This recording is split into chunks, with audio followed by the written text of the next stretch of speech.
Hi friends, ఇది మా ఇంటికాడ మా చెట్టుని కాసిన గోరింటాకు. ఆషాఢంలో గోరింటాకు పెట్టుకుంటారు కదా, సో అందుకే ఆడుకున్నాం కోసి. మీకు చెట్టు తర్వాత చూపిస్తాను, మర్చిపోయి చూపించడం.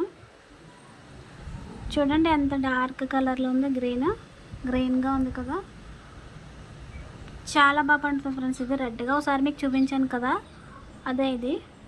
ఇప్పుడు పెట్టుకుంటాను. చూడండి ఫ్రెండ్స్, టచ్ అయితేనే కలర్ వచ్చేసింది. చూసారా ఎంత డార్క్ కలర్లో పండుతుందో.